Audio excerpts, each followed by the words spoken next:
Patrick Bauer sat quietly in the waiting room of Professor Aurelius Facchetti, the head of the archaeology department at Sapienza University of Rome.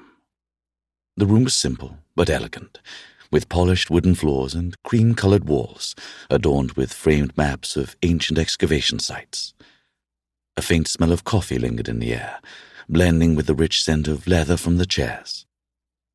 Behind a sleek desk sat a young, strikingly attractive Italian secretary, her dark hair pulled into a neat bun.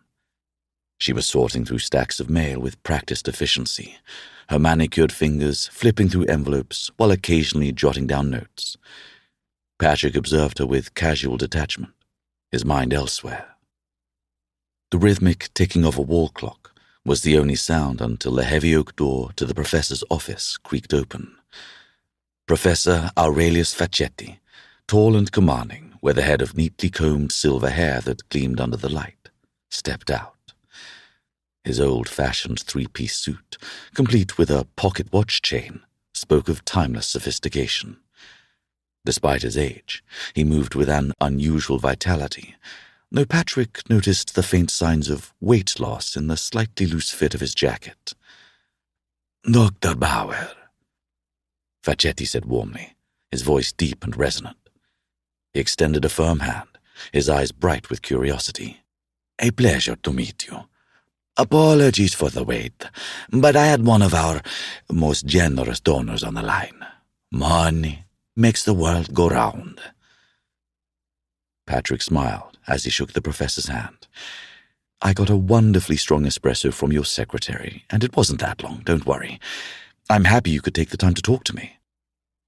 Facchetti nodded, his lips curling into a faint smile. Good. And you're right. Anna makes the best espresso in the entire department." He gestured towards the office. "Come, let's talk inside." Patrick followed the professor into his office, which was a stark contrast to the minimalist waiting room. Bookshelves lined every wall, overflowing with leather-bound volumes, academic journals, and archaeological artifacts. Papers were stacked neatly but everywhere, giving the room a lived-in, scholarly charm. In the center of the room was a massive wooden desk, its surface scattered with notebooks and a bronze statuette of a Roman soldier. Two inviting, well-worn chairs faced the desk, and Patrick took one as Facchetti lowered himself into the large, creaking seat behind it. "You were living in Italy, right?" Facchetti asked, leaning back. Patrick nodded. "Yes, in another life. I was a priest and lived here for almost 10 years. Facchetti laughed, his hands gesturing animatedly. "I bet you miss the food. You're in Spain now, right?" "Yes, Seville." "Nothing against a tasty paella, but there's nothing better than handmade pasta, is there?"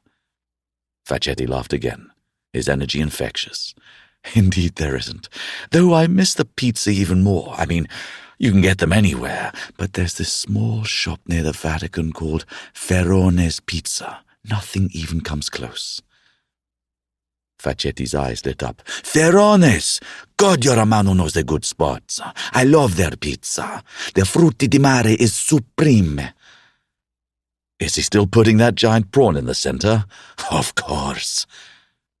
Facchetti laughed heartily, leaning forward. "You know what? We should have dinner tonight at Ferrone's. I'll have my secretary reserve a table." "With pleasure," Patrick said, genuinely delighted. "Now," Facchetti said, "why are we still sitting here? I think you came for the tour, right?"